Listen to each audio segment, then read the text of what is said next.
Chapter 20. Inis kong tinitigan si Spade dahil iniwan niya lang naman ang kakambal niya para sa lalaking asungot na iyon. Sambit nito habang inirapan ako. Ikaw pagalit, sambit ko habang tinitingnan ito ng masama, bigla naman itong tumingin sakin at bumantong hininga na lang. Sa mahal ko yung tao, pasensya na nga, sorry na nga, okay. Sambit nito habang nakatingin sakin. Ang akin lang naman, edi sana nagsabi ka na aalis ka at ginaisang mo ako, hindi yung umaalis ka na lang bigla-bigla tapos paggising ko wala nang nagbabantay sa kakambal mo, inaalala ko lang naman ang kaligtasan niyo, sana wag mong masamain, sambit ko sa kanya. Natahimik naman siya at yumuko na lang. Aaminin kong nagkamali ako, wika niyo habang hindi makatingin ng diretsyo sakin. Okay na, ang importante walang masamang nangyari sa'yo at kay Mona, wika ko. Di na lang ito umimik, umidlip na lang ito at basta-basta na lang natulog. Pambihira talagang babaeng ito, dalawa lang kami ni Raid dito kaya nasisiyahan ako dahil walang mga maingay dito, mas lalo akong nakakapag-isip ng maganda kung wala dito yung dalawang unggoy na yun na walang ibang ginagawa kundi ang inisin ako. Ano? Agad naman akong napapikit nang marinig ko ang boses ni Sage sa labas, pambihira, bago pa nga lang ako nagpasalamat na wala sila dito agad naman itong pinauwi. Ang sakit ng likod ko, ikaw kasi ang ginawa mo lang ay maglakad ng maglakad. Inis naman na sabi ni Victor sa kanya. Aba, sabi mo kukuha ako ng pagkain, sumunod lang naman ako, paano ako naging masama ngayon sa kwento mo? Sambit naman ni Sage. Napapikit naman ako at tumayo, tiningnan ko silang dalawa, agad naman kumunot ang noo ko nang makita ko ang ayos nila. Kanina lang kagagaling lang nila dito, ang ganda ng pormaham nila ngayon, hindi na may pinta kung anong klaseng nilalang itong dalawang nasa harapan ko ngayon na nagbabangayan. Oy bossing, andyan ka pala, sambit sakin ni Sage habang nakangiti. Anyari sa mga mukha nyo? Tanong ko sa kanilang dalawa. Sok. Pambihira yang si Master, akala ko pagkain ang ipinta namin doon, yun pala mga etats ng anak niya ipinalaba pa samin, asik ni Sage. Wow, nahiya naman ako na naglaba ng mga damit, ikaw nga itong lakwatsa ng lakwatsa. Inis na sambit ni Victor sa kanya. Tatawa-tawa naman akong nakatingin sa kanila. Yan kasi inuunan nyo ang katakawan nyo mag-utu-utu pagpagkain, sambit ko sa kanilang dalawa habang tatawa-tawa. Tatawanan mo na lang ba kami bossing, grabe ka samin, wala ka bang puso? Sambit naman ni Sage sakin, anong walang puso? Paano ako mahubuhay kung wala? Inis kong sambit sa kanya, sobrang B** bo naman ng mga ito. Ay 00 nga bossing, ang T** nga ko namang magtanong, sambit naman ni Sage. Ikaw Vic, masakit likod mo ano? Sambit ko sa kanya habang tatawa-tawa, bakit nyo alam? Nalaban mo na ba ang mga etats na yun bossing? Tanong sakin ni Victor. Bigla ko na lang naalala ang karanasan ko sa paglalaba noon at nandiri naman kaagad ako. Wag muna ipaalala sakin. Sambit ko sa kanya, magbihis na nga kayo dun, sambit ko, agad naman silang tumayo at nag-uunahan ng magbihis sa loob ng CR. Pumasok na din ako at umupo, hinihiloy-hilot ko pa ang sentido ko dahil sa sakit. Stress ka na naman bossing. Sambit naman ni Raid, 00 kaya ayokong makita yung dalawa na yun dahil pati pagmumuka nila nakakabad trip, sambit ko habang nakapikit. Sinabi mano pa kaya nahahawaan na din ako, nagtataka nga ako kung bakit parang naging kaugali ko na itong kapatid ko, sambit naman ni Raid na hindi makapaniwala sa mga pagbabago sa sarili tiya. Patila ko Master, magkaugali na din kayong tatlo, wika naman nito. Walang ya hindi, sambit ko, napalakas ata ang pagkabigkas ko at nagising itong si Spade na nakasimangot. Huwag kang ang mag-ingay dyan. Reklamo nito habang nakakunot ang kanyang noo. Pasensya naman, sambit ko. Wala nang nag-ingay at nakatunganga lamang ako, nakatingin sa walang malay na si Mona, maya-maya pa bigla na lang tumunog ang cellphone ko at nakita ko ang pangalan ni Master sa screen. Hello Master, sambit ko habang nakangiti. Ako Peren pala, ang paborito ni Master, hehe. Maghanda kayo, sambit nito sakin. Kumunot naman ang noo ko dahil sa sinabi niya. Bakit? Takhang tanong ko sa kanya. May matinding laban tayong pupuntahan, isama mo na yang apat, iiwan mo si Spade kay Moon dahil siya lamang ang makakapagprotekta sa kakambal niya ngayon, sambit nito. Hindi ko na natapos ang sasabihin ko dahil bigla na lang akong pinatayan ni Master ng telepono. Pambihira naman, di pa nga ako nakapagprotesta, sambit ko. Maghanda kayo, may pupuntahan. Tayo, wika ko kay Raid, bigla namang tumingin sakin si Spade, saan ang punta nyo? Tanong nito sakin. Di ko alam pero may one ka ngayon dito dahil lako ang magbabantay sa kakambal mo. Utos yan ni Master, sambit ko sa kanya. Sok. Talaga itong si Gray ay di ako pidya palabas sa lungga na ito, anong tingin niya sakin, sobrang hina ko. Sambit nito habang inis na nakatingin sakin. O bakit mo binubuhos ang galit mo, wala naman akong alam sa mga pinapolano niya. Sambit ko sa kanya, inirapan lamang ako ng babaeng ito. Di ko na lang ito pinansin at dali-dali na akong lumabas at tinawag ang dalawang asungot na kasama ko. Hoy, kanina pa kayo dyan, hindi pa ba kayo tapos? Inis kong sambit sa kanila. Ito na nga bossing. Sambit naman ng dalawa. Nag-impake lamang kami ng mga gamit at dali-dali kaming umalis. Binalaan na din namin si Spade na mas magmatyag pa siya ngayon dahil delikado ang lagay nilang dalawa. Agad-agad kaming nagtungo sa lugar na sinabi ni Master at natagpuan ko naman doon na nakakunot ang noo na nag-aantay samin. Tere na Master, sambit ko. Ang tagal nyo, gusto ko na kayong iwan kanina, sambit nito at pumasok na kami sa private jet nila na bigla naman ako nang makita ko si Supremo na nakapande 4. Buti at dumating pa kayo, sambit nito samin. Ngumiti na lang kami bilang tugon, mahirap na makipag-argumento sa dalawang ito, baka kasi ihagis kami palabas.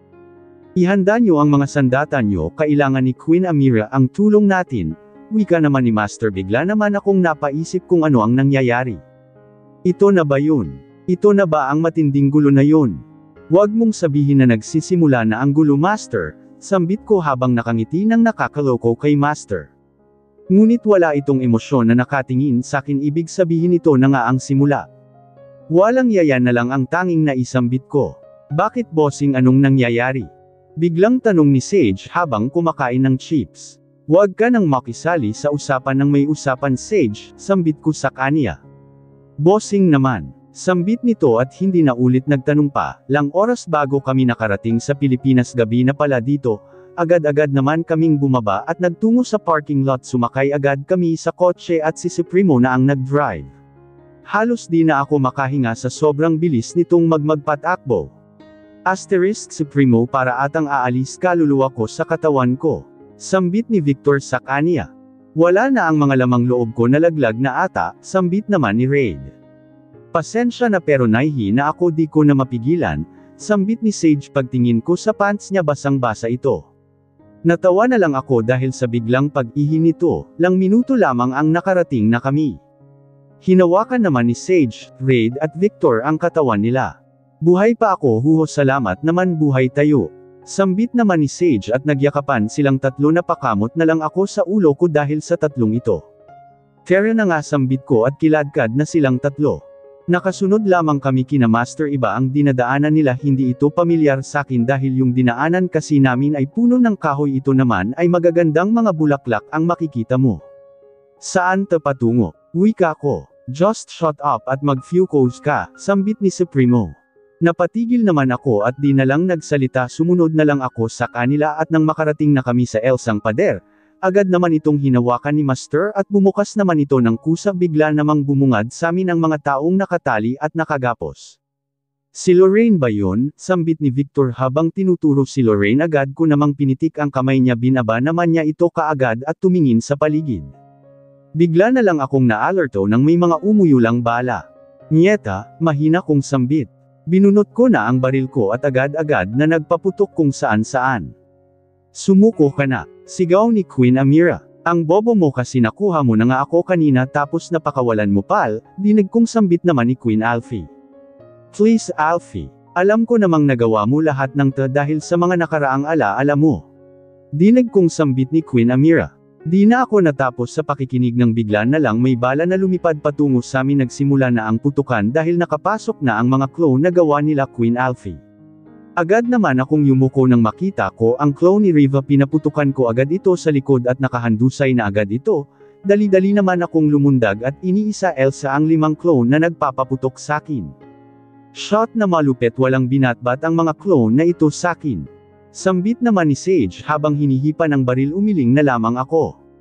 Iris. Tere sa gilid ni Queen, sambit ni Supremo. Tumanggaw naman ako at dali-daling pumunta kay Queen, ngunit di pa man ako napalapit ay sinalubong ako ng clone ni Mona. Love, sigaw nito sakin. Bigla naman akong napatigil, na-distract ako dahil sakanya maya-maya pa bigla na lang akong nakahandusay sa sahig. Ang T** nga mo. Inis na sambit ni Master. Tinulungan niya naman akong makatayo at pagtingin ko sa clone ni Mona ay duguan na ito at wala nang malay dali-dali naman akong tumakbo na sumusunod kina Master na karating na kami sa kinaroroonan ni Queen Amira. Alfie sumuko ka na, sambit ni Master. Oh Willows, nice to see you once again, sambit naman ni Queen Alfie habang nakangiti na nakatingin kay Master. Dahan-daang nagtung si Master sa kinaroroonan ni Queen Alfie ngunit di pa man ito nakalapit ay sumalubong na ang bala mula sa baril ni Queen Alfie. Lumaki ang mga mata ko, agad naman akong tumakbo at tinulak ito, naramdaman ko na lang ang bala na nasa katawan ko. Alfia, Aries, yan na lang ang huling narinig ko at bigla na lang kinain ng dilim ang buong paligid ko. Nang matamaan ng bala si Aries doon na umusbong ang galit ko, pinaulanan ko ng bala ang bawat kumakapit sakin, walang awa ko yung tinatadtad ng bala. Gray, sigaw ni Kuya at bigla na lang bumulagta sa likuran ko ang isang tauhan ni Queen Alfie. Be careful, sambit nito sakin, natatawa ako sa kanya dahil inis itong nakatingin sakin. Kunin mo na yang ugok na agent mo, sambit nito. Binigyan ko naman siya ng nakakamatay na tingin, iling-ing na lamang ito na nakatingin sakin. Tumakbo na ako papalapit kay Aries, mahirap na baka naubusan ito ng dugod at mamatay itong berhin, baka isumpa niya ako sa gate of heaven. Akala ko ba astig ka, natatawa kong sambit, dali-dali ko namang binuhat si Aries para itong lantang gulay na inilagay ko sa balikat ko, binuhat ko na parang bigas si Aries. Walang yaka Master, sambit nito ng mahina. Aba, buhay ka pa pala, akala ko na meet muna si San Pedro dyan, wika ko sa kanya habang natatawa. Di ba pwedeng mag-inarte lang ako, kahit the please lang ang tama ko, gusto ko kasing makita ang reaksyon ng mga kasamahan ko, sambit nito. Liling-iling na lamang ako dahil sa sinabi niya, nasa peligro na nga ang buhay niya, pero ganito pa ang iniisip ng ugok na ito. Di pa man ako nangangalahati sa patutunguhan ko nang bigla na lang sumalubong sa amin ang maraming bala. Inis kong sambit dahil muntik na akong matatamaan ng bala sa gilid ng tiyan. Master, sigaw ni Victor habang may tama sa braso. Pinaputukan ko isa-isa ang mga tauhan ni Alfie, nakatakas na din sila Lorraine dahil bigla na lang nagkagulo ang lahat. Kumunat naman ang noo ko dahil sa katangahan ng mga ito, baka yung nagkapatid ay nakahandusay na ngayon at wala ng buhay. Buhay pa ba yan? Sambit nito habang tinuturo si Aries. Anong nangyari sa'yo? Sambit ko, hindi niya naman ako sinagot at nilapitan si Aries, dinungaw nito ang mukha ni Aries. Buhay pa naman, wika ko na lang sa kanya. Buti naman, daplis lang ito ng dagger, ang dami kasi di ko namalayan, hinahabol ako ng mga walang yan na clone na yun, sobrang dami, papalapit na sila dito, mako corner tayo dito, kung magtatagal pa tayo dito, kailangan nating lumabas, baka pasasabugan nila ito, sambit naman nitong si Victor na nag-aalala. Di nila ito mapapasabog ng ganun-ganun lang dahil madadami ang buong Black World, ihanda mo na yang sarili mo dahil madanggag itong labanan na ito, kailangan muna nating mailabas itong si Aries, wika ko sa kanya. Tumanggaw naman ito at agad-agad na kaming tumakbo, di pa man kami nakaabot sa pinto bigla namang hamarang sa harapan ko si Lorraine, dala-dala nito ang anak ko.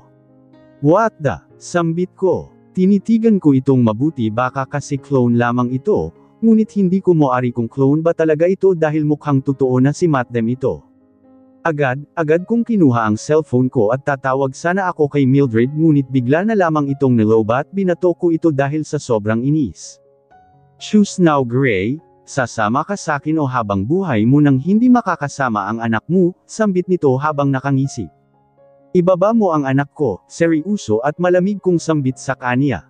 Ngumiti naman ito nang nakakaloko sakin at walang pakialam sa mga sinasabi ko. Wag mo nang isiksik sakin ang sarili mo dahil hinding-hindi na ako maduduwag sa mga paandar mo. Inis kong sambit sa kanya at dali-dali naman akong bumunot ng baril at itinutok sa ulo niya. Ngumisi naman ako sa kanya. Put that baby down or you want to sleep on the ground forever, sambit ko sa kanya. Di naman siya umimik, di ito tumingin sakin at tumingin ito kay Victor. Si Victor naman ay nakatingin sa kanya ng walang emosyon. There's something about this stare. Victor, barilin mo siya, sambit ko. Bigla naman siyang natigilan sa sinabi ko. Ako, sambit nito habang tinuturo ang sarili niya. Oh, zero? Sino bang ibang Victor dito? Inis kong sambit sa kanya. Agad niya namang itinutok ang baril niya kay Lorraine, kitang-kita ko naman sa mga mukha ni Lorraine ang disappointment. You have feelings for this guy, right? Sambit ko naman na ikinabigla niya. No. Yuck, nakakadiri. Wika nito habang umiirap. Anong yuck? Hinalikan mo nga ako noong nasa cabin tayo, siguro nga nakabuo na tayo ng shut up. Sigaw ni Lorraine sa kanya. Agad ko namang sinulit ang pagkakataon na distracted si Lorraine kay Victor. Nagbabangayan kasi sila sa gitna ng gulo. Natatawa na lang ako kung gaano ka-powerful ang emotion para gamitin sa laban na ito. Agad-agad kong kinuha si Mathem nang hindi niya namamalayan. Inis nitong sambit at kinuha ang baril niya. Itinutok niya naman ito sakin. Para na akong ama na may isang disabled na anak at may maliit na anak. Ang bigat-bigat pa ni Iris, give that baby to me.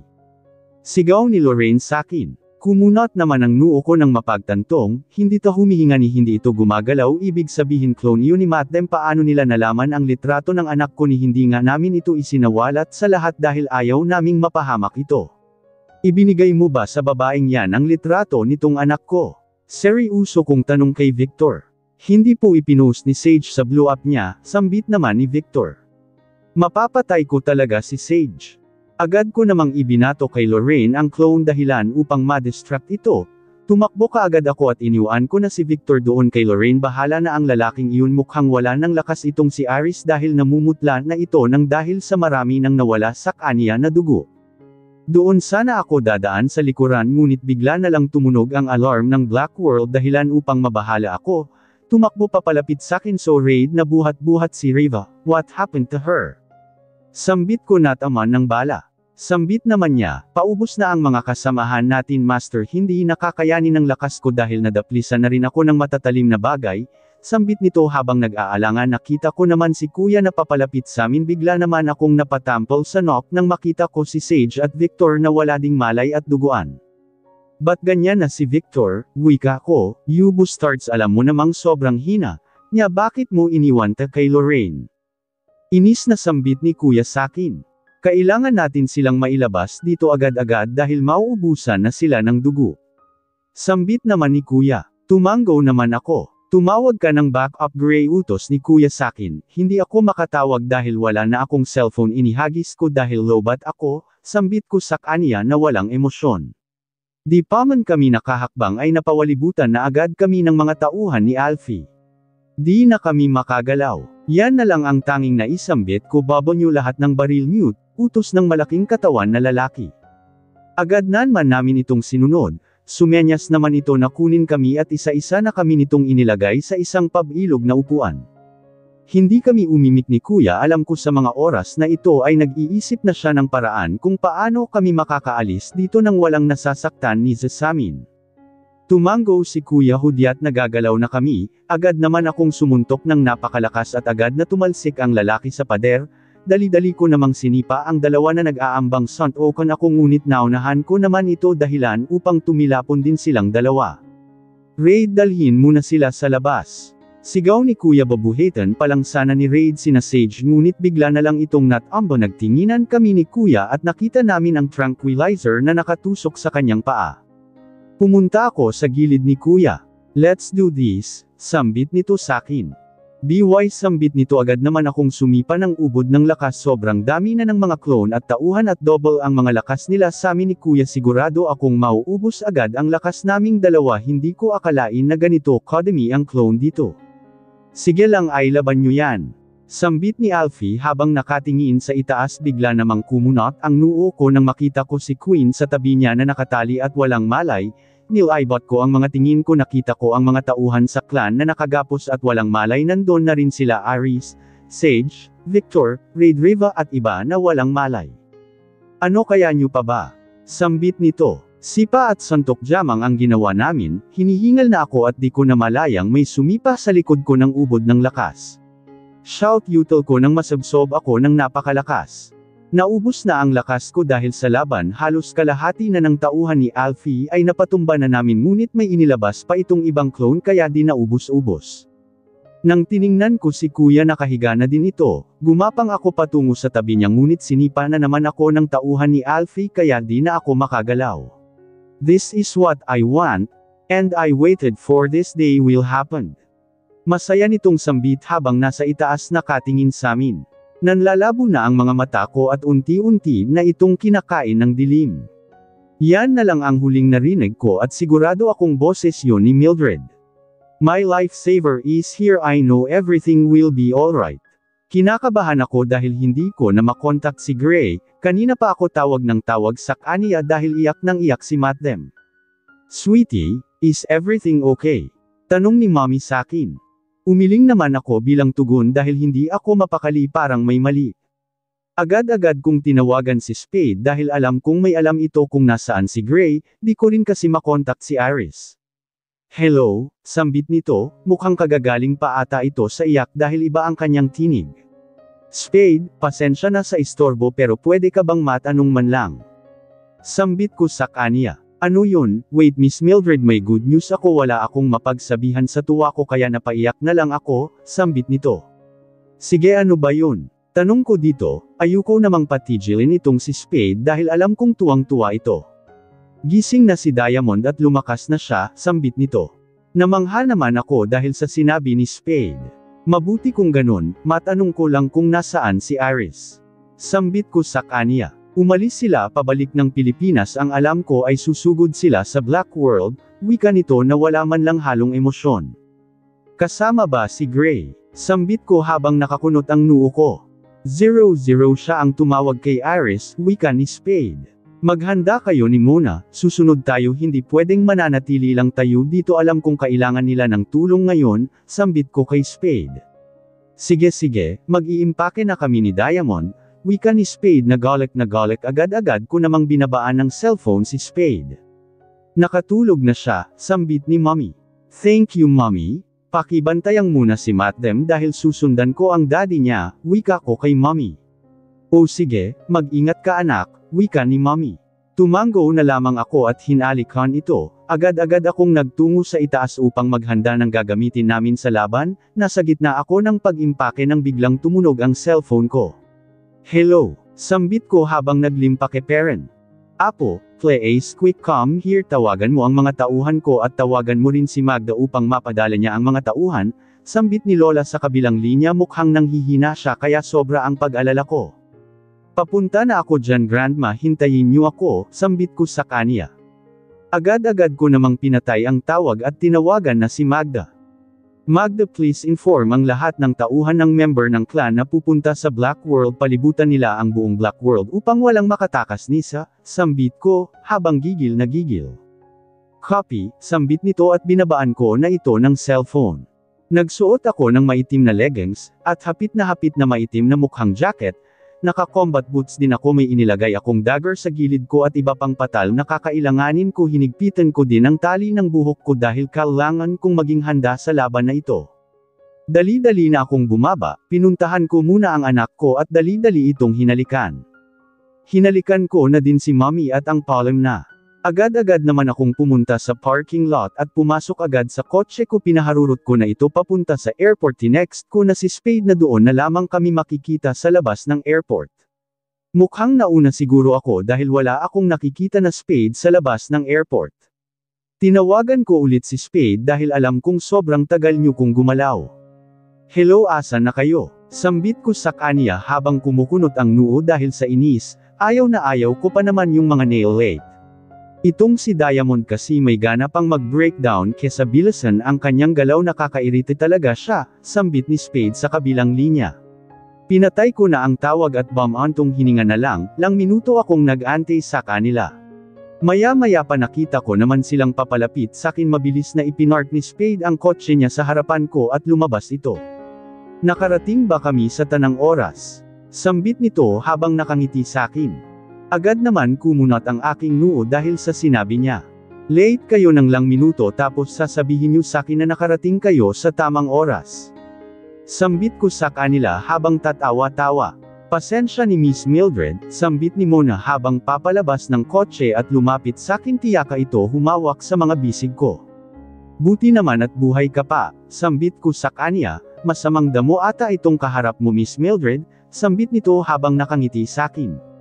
Let's go, let's not waste our time here, nag-aantay sila ng tulong natin, wika ko sa kanila at agad-agad na kaming nagtungo sa loob ng private jet namin. Maya-maya pa ay nasa himapapawid ba kami nakatinggang lamang ako habang iniisip si Gray kung napano ba kaya siya. "Are you okay, Miss Mildred?" Tanong sakin ni Mona. Tumango lamang ako bilang tugon sa kanya. "Are you sure na okay ka lang, Miss Mildred?" Tanong nito sakin. "To be honest, I'm so worried about my husband," sambit ko kay Mona. "Hayes, ako din nag-alala ako kay Iris kahit galit ako sa kanya," wika ni Mona sakin. "Kahirap naman maging single, di ako makarelate sa topic niyo," sambit naman ni Spade habang nakapande 4 at kumakain ng chips. Shut up, sambit ko sa kanya. Nasa kalagitnaan kami ng pagmamoman tapos sisabat pa ito sa usapan namin. Hayes, kakaiba talaga ang ugali nitong magkakambal na ito. Lang minuto din at lumapag na din itong eroplano, agad-agad naman kaming bumaba at nagtungo na agad sa kotse na sasakyan namin. Walang ni isang umimik sa amin, nakatingin lamang kami ng seryoso na daan. Agad naman itong hininto ng driver ni Lola sa isang madamo na daan. Napangiti naman ako dahil alam kong wala ni isang magtangkang pumunta dito. Bali-balita daw kasi nila may ahas dito na malaki, kahit ang totoo ay isa lamang itong invented snake na kinokontrol ni Lola. "Let's go," sambit ko. Kumunat naman ang no-zero ni Spade at Mona. Hindi sila kumalaw man lang sa kinatatayuan nila. "What?" Inis kong sambit sa kanilang dalawa. Lagi na lang akong naiinis ngayon sa dalawa na to. Paano ba kasi laging loading itong dalawa na ito? "Hindi ito ang daan, Miss Mildred," sambit ni Spade. "Just trust me," sambit ko sa kanila. Agad-agad naman silang humakbang at sumunod na sakin. Nagtungo kami agad sa pinto na puno ng damo. Sa unang tingin hindi mo akalaing isa itong pinto dahil damo talaga lahat ang makikita mo dito. Pumasok na kami sa loob at dahan-daang nagtungo sa kung saan may nagpuputukan. Nakita ko naman ang mga tauhan ng clan na nakapalibot at dali-dali nilang kinukuha ang mga sugatan. "Miss Heartless, andyan ka na pala," sambit ng isang tauhan ni Lola na nakakakilala sakin. "Heartless?" takhang tanong ni Mona sakin. "Isa ako sa 6 na dayas ng Black World, mamaya na ang kwentuhan, Terra na, at sagipin muna natin silang lahat," sambit ni sa dalawa ng ta. Agad naman kaming tumakbo papunta sa loob ng entablado at nakita ko naman sila Gray na hinang-hina na patol si Supremo. Sigaw ko ng malakas dahil akala ata ni Alfie na ito nanalo na slide. "Oh, looks here, isa sa apo ng 6 na Diaz," sambit ni Alfie habang tatawa-tawa. "Ina?" tawag ni Mona sa kanya habang naiiyak. Alam ko na ito dadramahan niya si Alfie upang ma-distract ito. "Shut up, you batch." Inis na sambit ay Alfie sa kanya kahit kitang-kita mo naman sa mga mata nito ang pananabik kay Mona. "Ina, itigil mo na ito," sambit ni Mona sa kanya. Agad namang kumilos si Spade. Di naman ako umalis sa pwesto ko upang hindi maalarma ang mga tauhan niya pagkikilos ako. Inoobserbahan ko lamang ang bawat galaw ng mga tauhan ni Alfie at ganun din siya inoobserbahan ko ang mga galaw niya. "Akala mo talaga ay madadala mo ako sa kadramahan mo," sambit nito kay Mona. Agad namang pumunta si Mona sa harapan niya at kinuha ang baril at itinutok ito sa kanya. "Sige, barilin mo na lang ako upang matapos na ito. Gusto mo naman di ba ang lahat ng papuro, ang lahat ng makasariling gawain? Ina, matagal tayong nang sama at alam ko malayo ka sa totoong lako."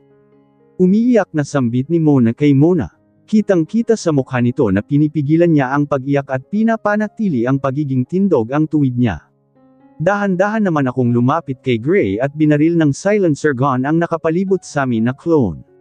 "You tricked me," sigaw nito kay Mona at agad na hinablot si Mona at hinawakan sa leeg. Agad ko namang itinayo si Gray at si Primo. Nakatayo nga sila pero hinang-hina naman. "Sige ina, gawin niyo ang gusto niyo," sigaw ni Mona sa kanya. "Stop it, wag mo akong tawaging nanay mo dahil hindi ako ang iyong ina," sigaw nito kay Mona. "Hindi nga lako pero lako ang nagpalaki at nagmahal sa akin," wika naman ni Mona. At ganap na ganap ang pagiging anak ni Queen, kahit ang totoo ay dinidistract niya lamang ito. Maya-maya pa bigla na lang umusbong ang putukan. Agad-agad akong nagpaputok kahit saan-saan habang hawak-hawak si Gray. "Get them at ilabas niyo sila dito," sigaw ko. Agad-agad naman silang sumunod sa akin. Tinutukan ko si Queen Alfie ng baril. "Umalis na kayo dito dahil may bomba dito," sambit ni Mona. "No, hindi kita iniwan," sambit ko sa kanya. Isipin mong may anak ka Miss Mildred, magiging okay lang ako dito, wika nito sakin. Di ko na napigilan ang emosyon ko, liling-iling naman ako habang humahakbang nakita ko si Spade na umiyak. Umalis ka na Spade, sigaw ni Diamond. Bigla na lang sumabog ang likuran bahagi ng Black World na pilitan akong tumakbo, ganun din si Spade habang buhat-buhat si Iris at Sage. Tumakbo kami hanggang sa nakarating kami sa pintuan, tumalon naman kami ni Spade nang sumabog ang inapakan namin, dahan-dahan kaming tumayo at nanginginig itong si Spade na nakatingin sa sumabog. Diamond, sigaw nito habang umiiyak.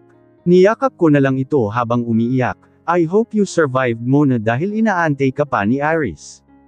Halos gumuho ang mundo ko nang makita ko ang pagkawasak ng Black World. Di ko alam kung gagawin ko sa mga oras na ito, iyak lang ako ng iyak. Kino-comfort naman ako ni Miss Mildred pero di pa rin naibsan ang sakit.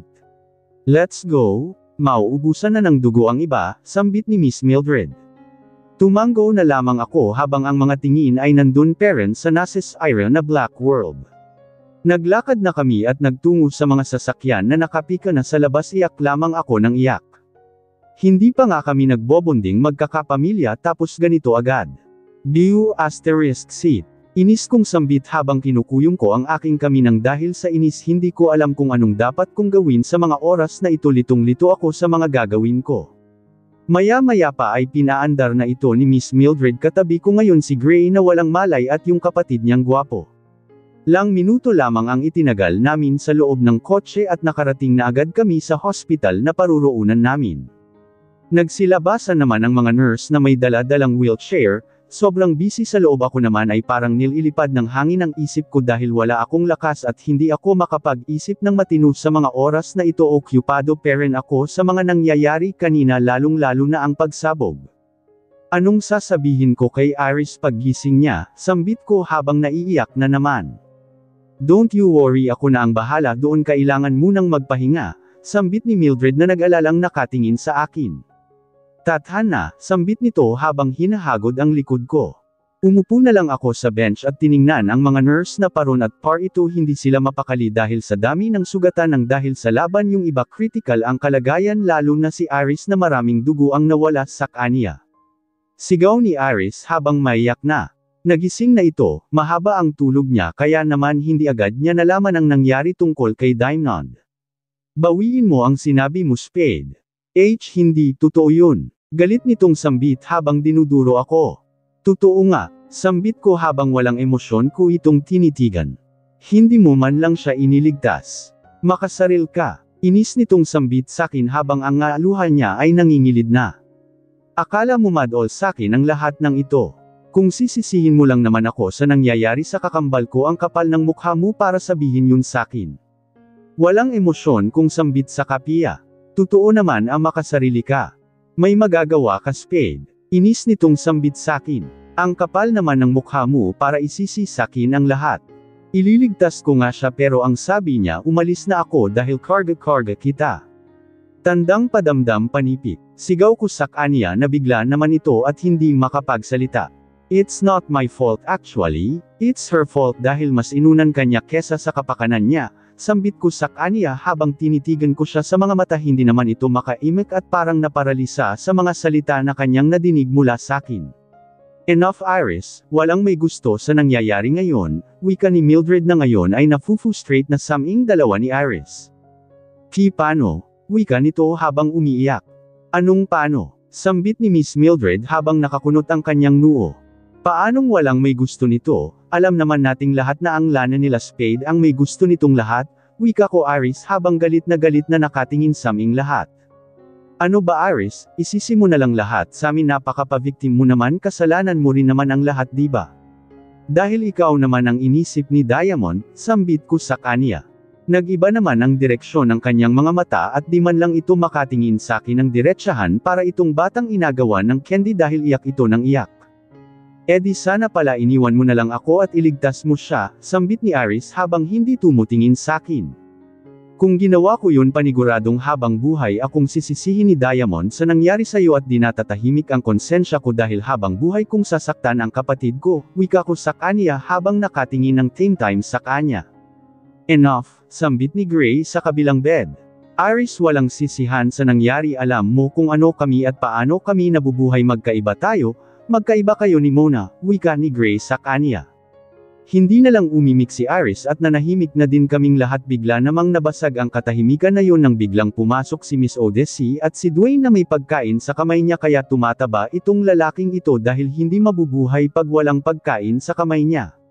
"What's up people?" sambit ni Dwayne habang nakatingin sa aming lahat at nagtataka na nakatingin kay Iris. Walang sumagot sa kanya at seryoso lamang ang lahat na nakatingin sa kanya. "Bakit ganyan kayo makatingin at anong iniiyak-iyak mo dyan, masakit ba ang karayom na itinusok sa iyo?" "I feel you," sambit nito habang natatawa. "Shut up Dwayne," seryosong sambit ni Gray kay Dwayne.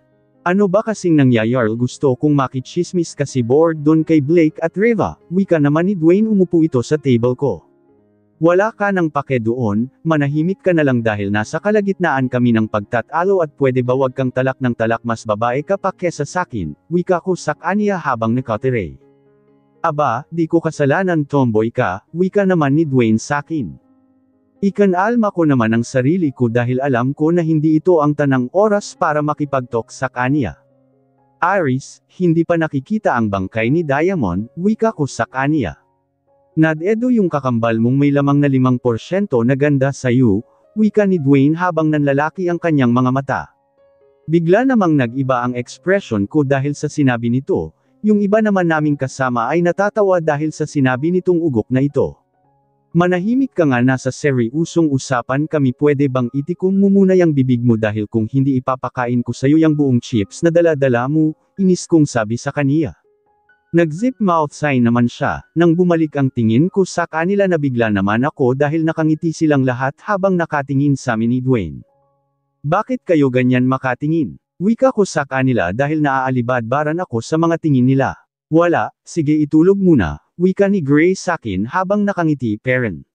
"Stud people," inis kong sambit. I clear my throat first para magsisalita na sana ulit ako nang biglang tumunog ang cellphone ko, agad-agad ko naman itong inabot at nabigla naman ako ng may paos na boses. "Spade," nanlaki naman ang mga mata ko, di. Sigaw ko at napatayo pa talaga ako dahil sa sobrang tuwa na luha pa ako. "Di, nasan ka?" sambit ko habang naiiyak dahil sa tuwa. "I'm here, in the river," sambit nito. "Saang river ba yan?" tanong ko naman sa kanya. "Yung river, tulay, red, harap-harap sa building ni Dad," wika nito. Nahihirapan itong magsalita dahil ata nanghihina na ito, sa isang week din siyang nawala at ewan ko ba kung may kinain siya, iniinom man lang. "We'll be there, hold on please," sambit ko habang umiiyak. Faster dahil mawawala na ako ng lakas at hininga, wika nito. Agad-agad na akong lumabas at kiladkad si Dwayne. "Bakit ako?" sambit ni Dwayne habang ngumunguya peren ng pagkain. "Isa ko ang hindi pile, di ba? Edil ako nagsumama sakin at wala ka nang magagawa pa," wika ko at agad-agad kaming nagtungo sa parking lot habang hila-hila si Dwayne. Ipinasok ko na ito sa loob ng sasakyan at pumasok na din ako, pinaandar ko na ito at pinaharurot. "She asterisk T, dahan-dahan naman oh." reklamo naman ito habang nakakapit ito sa upuan ng kotse ko. "You're like a gay," wika ko habang natatawa sa kanya. "Lumapit ka, mamaya ka na magreklamo pag nakarating na tayo sa paruroonan natin," sambit ko. Kumunat naman ito ng laway, pinaharurot ko na ang sasakyan at lang minuto lamang ay nakarating na kami sa paparunan namin. "Wow!" sigaw nito nang makarating na kami. Agad-agad akong dumungaw sa tulay pero wala akong nakita, dali-dali naman akong bumaba upang masiguro na andin talaga si Diamond. Nang makababa ako ay tiningnan ko ang bawat sulok pero wala akong makita. "Argage, space buddy," mahinang sambit sa likod ng malaking bato. Agad-agad naman akong nagtungo doon at nakita ko si Diamond na duguan at maraming sugat, may tama din ito ng bala sa hiya at wasak ang damit niya. Agad-agad kong hinubad ang jacket ko at ipinasuot ko ito sa kanya, binuhat ko na siya at naglakad. Kahit nahihirapan ako ay pinilit ko pa ring makaahon. "Di Dwayne?" tawag ko kay Dwayne dahil kumakain lamang ito. Nang makita niya ako na buhat-buhat si Diamond, agad niyang binitawan ang pagkain niya at tumakbo papunta sakin. "Dapat nagsabi ka para matulungan kita," sambit nito habang nakakunot ang kanyang noo. First time kong makita na seryoso siya kaya natawa na lang ako, ipinasok namin sa loob si Diamond at dali-dali na akong nag-drive patungo sa hospital. Don't you worry fighter itong kakambal mo everything will be fine, sambit ni Dwayne. Tumango na lamang ako at di na siya pinansin nag-focus na lamang ako sa pagdadrive. Nang makarating ako sa hospital agad-agad naman nilang inasikaso si Diamond, umupo na lang ako sa labas ng ER habang nag-alalang nag-aantay sa doktor. Huminga na lamang ako ng malalim at pumikit. Sana matapos na ang mga paghihirap na ito, nakakasawa na ang ganito. Yan na lang ang tanging naisambit ko.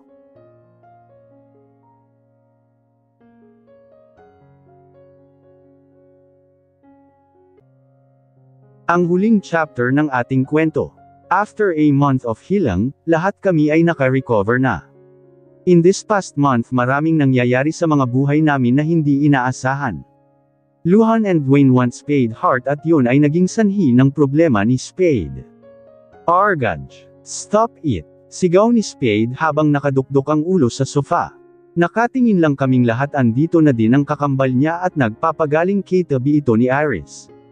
Ayaw ni Spade sa inyo dahil ako ang gusto niya, sambit naman ni Sage habang tatawa-tawa na papikit naman si Spade hay inis na ito dahil namumula na ang kanyang mukha. Spade you told me you love me, sambit naman ni Luhan.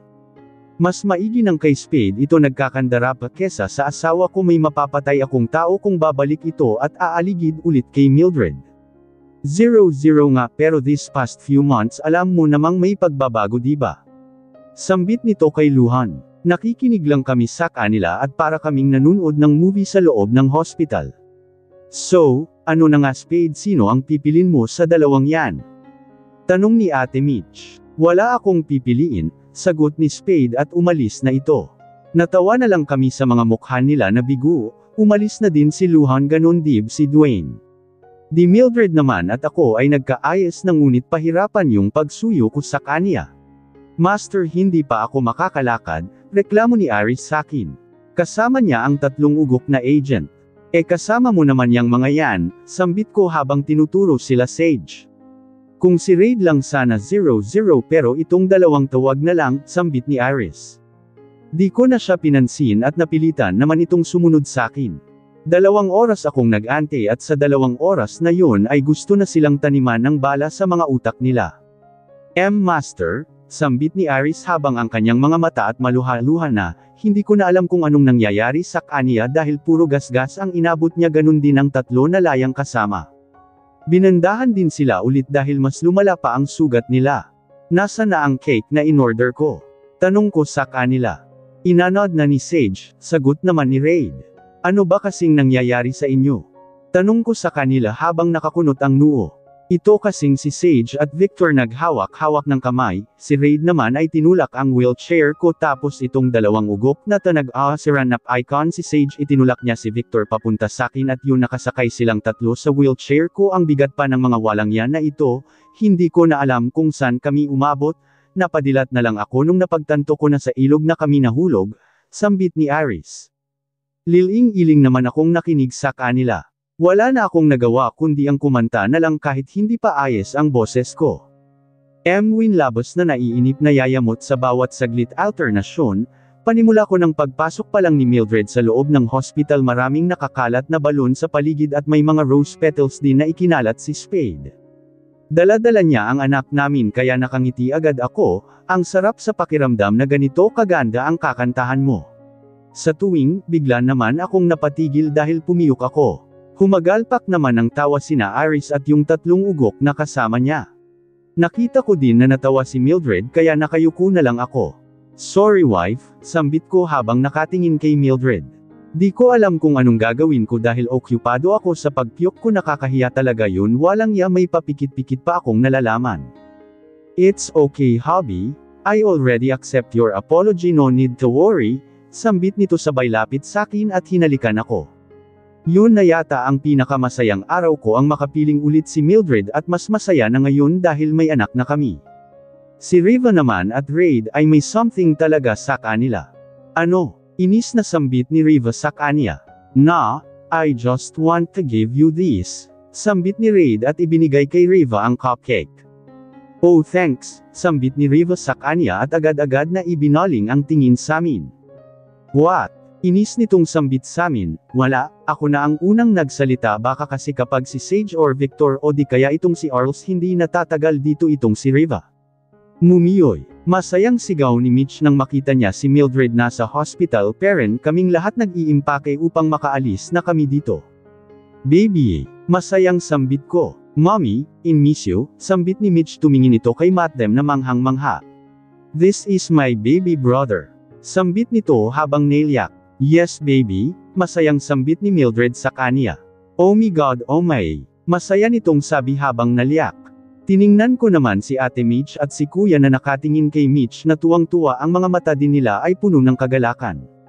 Ehem, sambit ko bigla namang tumingin sa direksyon ko si Mitch at tumakbo ito papunta sakin. Daddy, sigaw nito at niyakap ako ng mahigpit, niyakap ko din ito at hinalikan sa noo. How are you my princess? Tanong ko sa kanya. I'm okay dad, how are you? Tanong nito sakin. I'm doing well baby, sambit ko naman sa kanya. Na-meet mo na ba parents mo? Nakangiti kong sambit. Parang malungkot naman ito at tumanggo sa katumingin ito sa direksyon ni Kuya at Ate Mitch. Them? Akala ko nga kidnapper sila but they're so good to me, wika nito samin. Natawa na lang ako dahil sa sinabi nito. You love them. Tanong ko sa kanya, alam kong sensitibo ang aking tanong. I guess so, sambit nito at nagkibot balikat na lang. We'll work it out, princess your daddy is awesome believe me, sambit ko sa kanya. Ngumiti naman ito bilang tugon sa sinabi ko sa kanya. Naglakad na kaming lahat papalabas pinagtitinginan naman kami ng mga taong nandirito dahil marami kami iling-iling naman ako. Nauna na si Mildred sa parking lot sumunod naman ako siya na ang nag-drive, patungo kami ngayon sa mansion ko nasa Pilipinas na kaming lahat kaya nasisiyahan din ako after the chaos lahat ng mga team ay nagsama-sama na din hindi ko alam kung bakit ganun naman kabilis ang pangyayari. You'll never expected this, right? Tanong ni Mildred sakin habang nakangiti. Sobra, noon lang si Iris lang naman kasama ko ni hindi nga ako close sa mga pinsan ko hindi ko din alam bakit sa Elsang iglap biglang dumami lahat ng mga taong nakapalibot sakin kung noon mag-isa lang akong humarap sa lahat ng problema ko, sa lahat ng sakit walang nagliligtas pag nasa bingit na ng kamatayan pero ngayon ang dami na, sambit ko habang nakatingin sa labas ng pinto ng kotse. Iiling-iling na lang si Mildred. Kasi naman, sinirado mo ang pinto ng puso mo ako nga nahirapan ka lang tanggapin ako alam ko namang hindi biro lahat ng pinagdadaanan mo pero hindi yan rason na Elsa sarado na mamuhay kang mag-isa, ika nga nila naman is an island, sambit naman ni Mildred sakin na pangiti na lamang ako dahil sa sinabi niya she's indeed different from the other girls I've met before, she's mysterious and I'm curious about her kahit nakakasama ko naman siya. Naging tahimik na ang biyahe namin nang natanaw ko na ang papasok sa mansion. Na-miss ko din ang bahay na ito maraming memories ang nabuo dito. Kung paano kami nagsimula ni Iris bilang magkaibigan, kung paano ako nahulog kay Mildred, kung paano ako nagbago at kung paano naging makulay ang lahat. It was indeed a magical thing akala ko noon this mansion is just a dark lonely place but now I have different vision towards this place. Habi labas na, sambit naman ni Mildred sakin ilingling naman ako dahil nabilog na nang isipin ko ang buong pagkatao ko. Lumabas na ako at sumunod naman ang napakadaming kotse isa-isa naman silang lumabas, nagtungo na kami sa loob ng mansion na bigla naman ako nang biglang pumutok ang confetti. Welcome home sigaw ng mga katulong. Sayang-saya naman si Mitch na namulot ng confetti pati na din si Sage at Victor na nakisali na din kay Mitch. Welcome home hubby, sambit ni Mildred at lumapit ito sakin tiyaka ako hinalikan. Sobrang PDA new. Reklamo naman ni Iris. Inggit ka lang sagot naman ni Mona sa kanya. Kung halikan kaya kita ngayon, sambit naman ni Iris na ikinabigla ni Mona hindi na ito umimik kaya natawa na din ang iba. Welcome horn kuya, sambit ko habang nakatingin kay kuya. Bamantong hininga naman ito at niyakap ako hindi ako makapaniwala na nagkasama-sama na ulit kaming lahat. Naghanda pala si Mildred ng konting salo sako saming lahat kaya, mas naging masaya pa ang araw na ito sa amin dahil memorable ang lahat. This was a new beginning for US hubby, sambit ni Mildred dala. Dala ang gatas ng anak namin. Kung noon wine dinadala mo ngayon gatas na ni Matt them, natawa ko namang sambit sa kanya. Sok, mas mabuti na ito, wika naman niya. Nginitlan ko naman siya at nilapit ang mukha ko sa kanya. I want to have another child, bulong ko sa kanya. Humajijek naman siya ng tawa, hinalikan ko naman siya ng mapusok. Master, agad namang bumitaw sa akin si Mildred. Galit ko namang tiningnan si Victor at Sage na hawak-hawak ang anak ko. Bakit? Inis kong sambit sa kanila. Pakihawak po nitong anak nyo dahil magsasayaw kami, sambit nila at agad na inilagay sa mga bisig ko si Matt them. Natawa na lang ako at inaya na lang si Mildred na patutulugan na namin ang anak namin. Nagising ako na masakit ang katawan, itong si Gray talaga gagawa at gagawa ng paraan basta makapuntos lamang. Lumipas na pala ang 1 linggo kaya masayang masaya kami dahil sa wakas naging tahimik na din ang buhay namin. Wife naman ang aga mong gumising, sambit nito at yamakap agad sa akin na para bang bata na takot maiwanang mag-isa sa loob ng silid niya. Miss Mildred, tama na ang paggawa ng pangaloang anak, gising na dahil imbitedon tayo sa Black World, sambit ni Iris habang tatawa-tawa ito. Kagabi pa yan sila, wika ni Gray habang naiinis.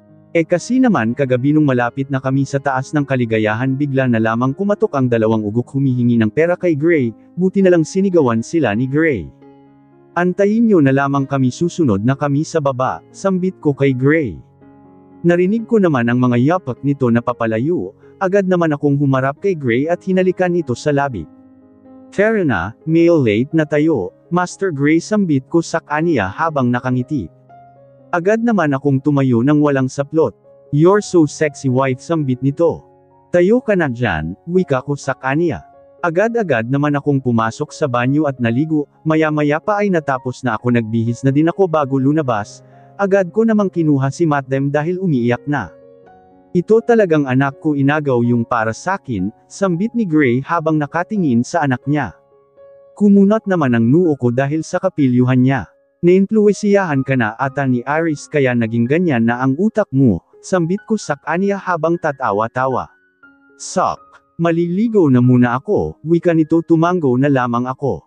Pinalikuan ko muna si Matt them at binihisan ito, nagbihis na rin ako at nag-ayos na din, baka kasi sabihin nila na hindi ko na inaalagaan ang sarili ko lalo't marami pa namang nakakakilala sa akin sa doon. Ang bilis mo namang magbihis wife, sambit ni Gray habang pinapatuyo ang kanyang buhok, naka-topless pa ito. Bilasan muna dyan, nakakahiya sa mga kasamahan natin, wika ko sa kanya. Liling-iling naman siya at kinuha na ang susuotan niya. Lang minuto lamang ay lumabas na din kaming dalawa ni Gray, agad naman napabilang ang tingin ko sa 2 tao na nasa sahig nakahiga. What the? Inis na sambit ni Gray sa mga ito, tatawa-tawa naman silang umalis pababa. Nakikinig ata sila sa usapan natin, sambit ko na lang habang natatawa, triple yung kakulaitan ni Victor at Sage kesa kay Iris. Bumaba na kami agad-agad at nagtungo na sa sala kung saan nakaabang silang lahat samin. Agad namang lumapit samin si Ate Mitch at kinuha si Matt them sakin. Ate Mitch, nakausap mo na ba ang mommy mo? Biglang tanong ni Gray sa kanya, natahimik naman ito. I see her on the prison which she deserved to be there. Hindi ko inakala na magagawa lahat yon ni mommy, ang layo niya na sa dating siya, wika nito, alam kong nasa sakitan siya dahil sa pananalita pa lamang niya ay nasasaktan na ito. It's okay love, wika naman ni Supremo habang hinahagod-hagod naglikod ni Ate Mitch at yamakap naman sa kanila si Mitch. Asan si Spade? Tanong ko dahil hindi ko ito mahagilap. I'm here, sambit nito habang nauuto. Anong ginagawa mo dyan? Tanong ko sa kanya habang nakakunot ang noo dahil hindi ko alam anong nangyayari sa kanya, magulo ang kanyang buhok at parang kakasuot niya pa lang ng damit, agad namang kumabos si Luhan at Dwayne. OMG! Sigaw ni Riva na umalangaw-ngaw sa loob ng mansion. No. Agad na sambit ni Spade. Ipapaliwanag ko ang lahat, wag nga kayong mag-isip ng kung ano-ano. Inis nitong sambit habang inaayos ang magulo niyang buhok. So ano ngang nangyayari sa'yo? Wika naman ni Mona habang nakangiti na nakatingin sa kakambal niya. Nag-aapakan kasi itong mga unggoy na ito kaya inawi ko sila, ayan tuloy naging magulo ang mukha ko pati yung tinulugan kong kwarto, sambit nito. We're very sorry, sambit naman ni Dwayne sa kanya. Binabsted ko na kayong dalawa, wika naman ni Spade sa kanila. Tumawa na lamang kami sa kanila dahil sobrang na-stress na si Spade sa mga manliligaw niya. Oh, biglang sigaw naman ni Aris habang tumatakbo na may dalang pit galing sa loob ng Anong nangyayari? Wika ko sa kanila dahil mangangiyak-ngiyak na ito. Bigla niya namang binuhat si Diamond. Hey, Hale, sambit ni Diamond sa kanya habang tinatapik-tapik ang balikat niya. What happened? Sambit ni Diamond habang naguguluhan. Hoy buntis ka, biglang sigaw nito habang ipinapakita ang pit. Buntis siya, buntis ang girlfriend ko, hindi ako bago. Sigaw nito habang maiyak na. Ha? Takhang tanong naman ni Diamond sa kanya dahil hindi niya alam kung matutuwa ba siya o hindi. Anong buntis? Sinong buntis? Takhang tanong nito kay Aris. Ikaw Bebolovs, sambit nito habang masayang nakatingin sa tiyan ni Mona. Hoy, assuming ka hindi akin yan, wika nito. E bakit nasa bag mo? Tanong naman ni Aris sa kanya. Kay Riva yan, wika naman ni Mona. Riva, sabay nilang sabi ni Gray at Supremo habang nakatingin ng matalim kay Riva. Kuya Matt and Kuya Matthew listen to me. Sambit nito. Anong listen? Listen sambit ni Supremo sa kanya. Love calm down wika naman ni Ate Mitch kay Supremo agad naman itong kumalma at umupo sa upuan niya, hinawakan ko naman sa kamay si Gray at hindi na ito umimik. Nalasing kasi kami ni Raid noong nagparty dito ang paggising ko nasa tabi ko na siya, natakot ako kasi delay na ako kaya nagpit ako and positive, wika ni Riva. Matalim naman nilang tiningnan si Raid para bang kukunin nila ang kaluluwa ni Raid dahil sa sobrang sama ng tingin nila dito. Di na niya natapos ang sasabihin niya nang biglang umeksena itong si Sage. Hoy wag niyong patayin kapatid ko maawa kayo. Nagugutom kaming lahat dahil siya lang ang marunong ang luto samin, wika nito habang mangiyak-ngiyak. 0-0 nga master pagbigyan nyo namang mabuhay yan pagluluto na nga lang ang bag niyan, wika naman ni Aris sa kanya. At least matino ang isip, wika naman ni Riva, agad naman silang nanahimik. Wika ko agad naman silang tumingin sakin inaante ang sasabihin ko. Wag niyong takutin yang si Raid baka di papanagutan si Riva. Malakian si Riva at kaya niya nang mabuhay mag-isa, she can make her own decision kaya wag na kayong masyadong mamomobol sa kanya. At likaw naman Raid wag mong pababayaan yan responsibilidad mo yang si Riva kaya sana alagaan mong mabuti, wika ko sa kanya. Agad namang ngumiti si Riva at Raid sakin. Ano aalis pa ba tayo? Bad trip na sambit ni Aris. Ang lungkot bossing ano? Masyado ka kasinga assuming, wika ni Sage sa kanya. Agad-agad naman siyang hinabol ni Aris patungo sa parking lot iling-iling na lang akong nagtungo papunta sa parking lot at sumakay na sa kotse. Ganon din ang iba naming kasama sumakay na sila sa kotse at ay sa isa na naming pinaharurot ang sasakyan. Nakangiti lamang ako sa bukang biyahe, hindi ko kasi inaakala na ganito ang kahahantungan ng lahat. Sino bang mag-aakala na makakabuntis yang si Raid ang tahimik niyan? Wife, we're here. Sambit ni Gray na agad kong ikinabigla. Ang bilis naman, sambit ko na lang di ko kasi namalayan ang naging biyahe namin dahil okupado ako sa isipin ko wala din dito si Mattem dahil nandun kina Ate Mitch at Supremo. Agad-agad naman akong bumaba, inalayan naman ako ni Gray, kung noon ay hindi matatanaw mula sa labas ang dark world ngayon ay tanaw na ito bago na rin ito at maganda tingnan dito sa labas, makikita mo ang law sa paligid. Agad naman kaming pinapasok ng gwardya dahil kilala na kami dito dumaan naman kami sa parang tulay napakagandang pagmasdan dahil may lahi sa ibaba ng tulay at makikita mo na rin ang falls na gawa nila. Nakarating na kami sa venue kung saan idadaos ang Thanksgiving dinner ng Black World ang daming member na andito yung mga dating miyembro ay andito din nakidaos sa salo-salo. Agad aged naman kaming umupo maatas ang lamesa namin exclusive lang ito para sa member ni Gray. Welcome ladies and gentlemen pagsisimula ng host. This evening, we will witness everyone who saved our home, our culture. Amy I present to you this following people, sambit ng host at ipinakita na Elsa isa ang mga mukha namin. Natatawa naman ako dahil pag ipa-flash ang mukha mo ay kailangan mo pang tumayo at kumaway. Before we start the Thanksgiving dinner, may I invite Mildred Vieta Guazon to please be here on stage. Sambit ng host na bigla naman ako dahil sa biglaan nitong pagtawag sakin. Hindi ko na alam kung nasaan si Gray dahil ang palm niya ay magsikri siya. Tumayo na ako at pumunta sa entablado. Nakangiti lamang ako sa kanilang lahat kahit ang totoo ay nailang na ako sa aking ginagawa.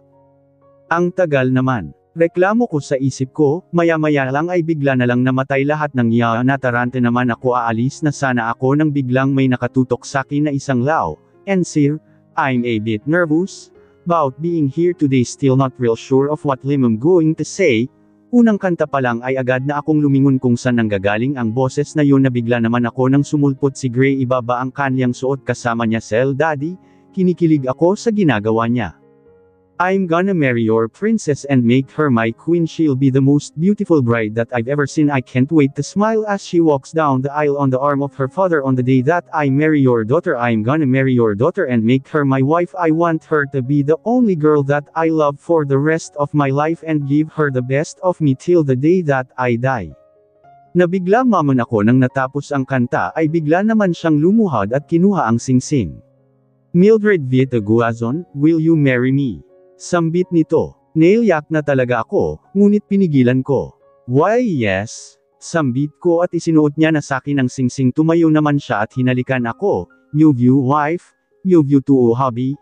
It was magical? Indeed life it's not a fairy tale but love will make you realize that there's always a fairy tale?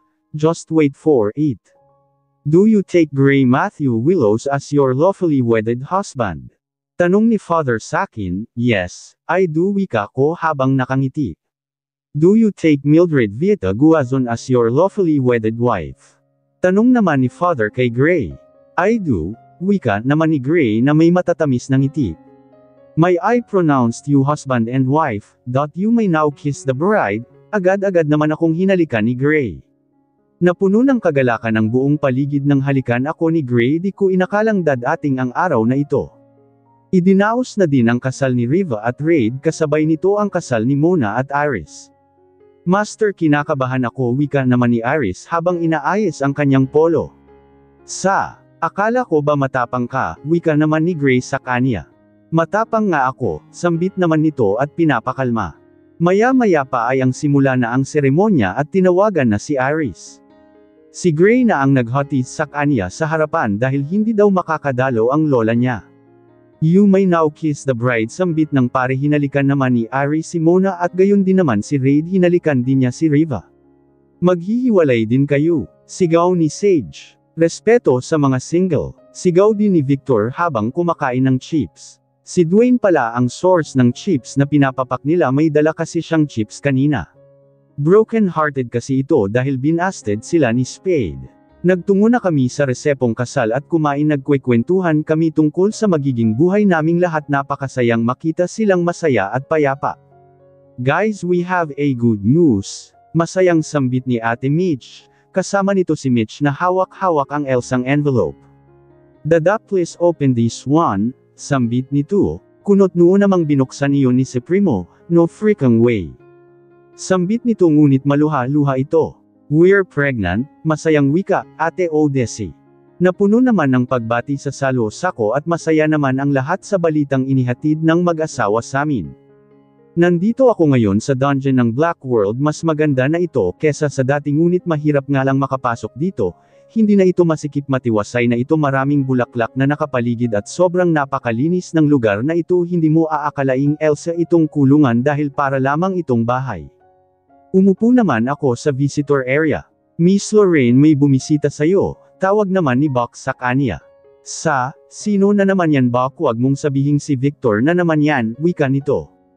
Kumunat naman ang ulo ko dahil sa sinabi niya pumupunta pala dito ang unggoy na yun, may gusto pala siya kay Lorraine. Tuldok.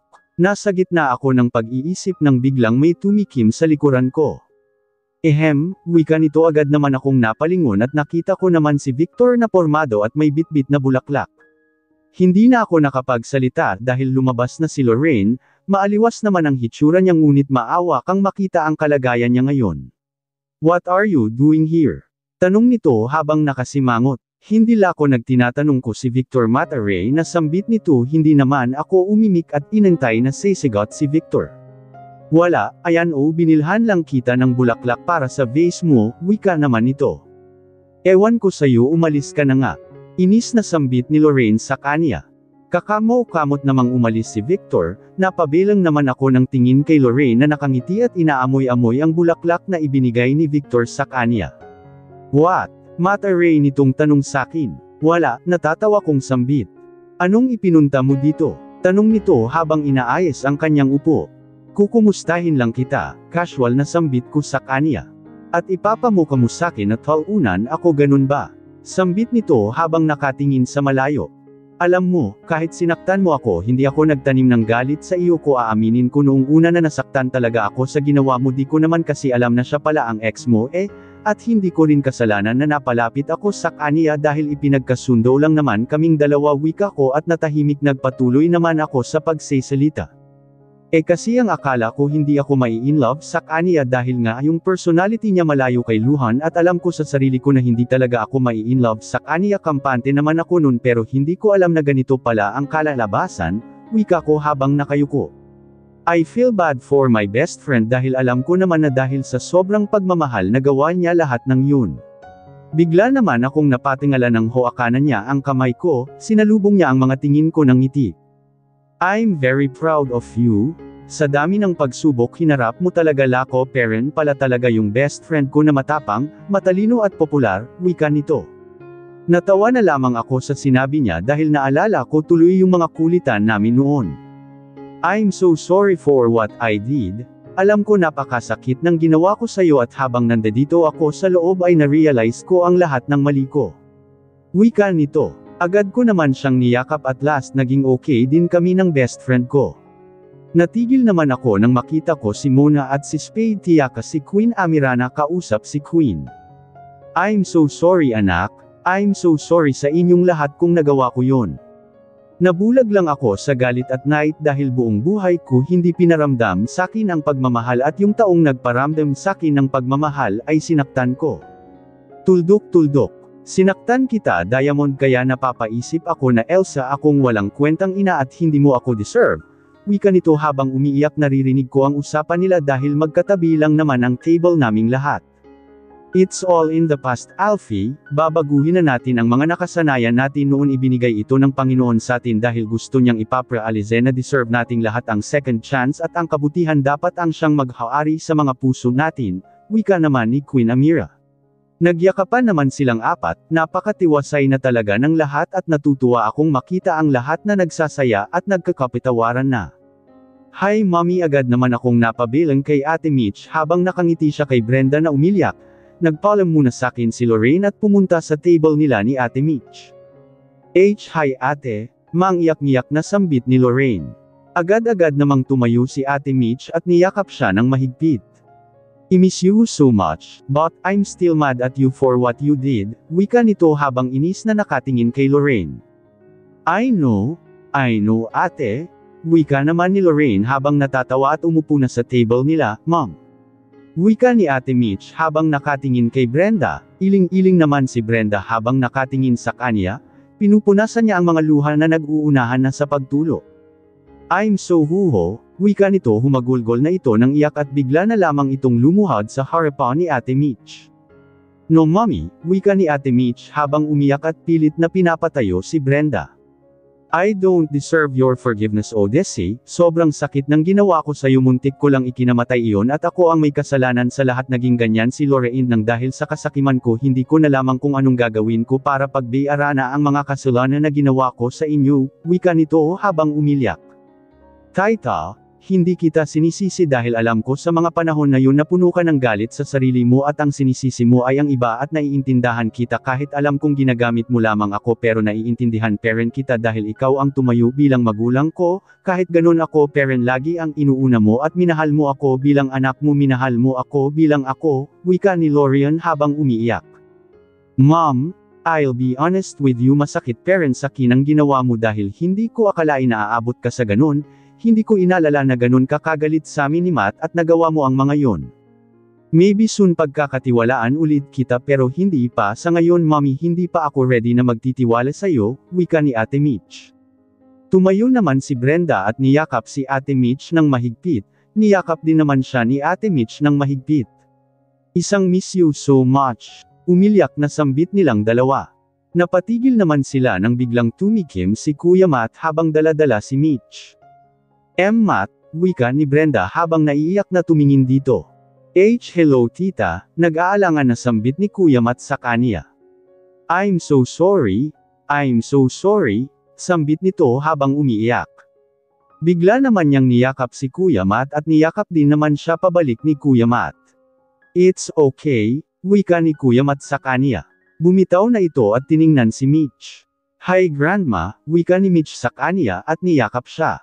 Nakangiti lamang ako habang nakatingin sa kanilang lahat. Lumabas na kami dahil natapos na ang Elsang oras, sinalubong naman ako ng mag-ama ko at niyakap ako ng mahigpit na sa tulay kaming lahat pinapailawan ang kandila na ayanod namin. Our joyful story ended but not our love. Ang buhay ng tao walang makakapagsabi ng magiging kapalaran. Kung ito ba ay masaya successful, contented happy family, or isa itong magulo malungkot at masalimot na buhay. Kung alin ka man dyan maging matatag ka palagi.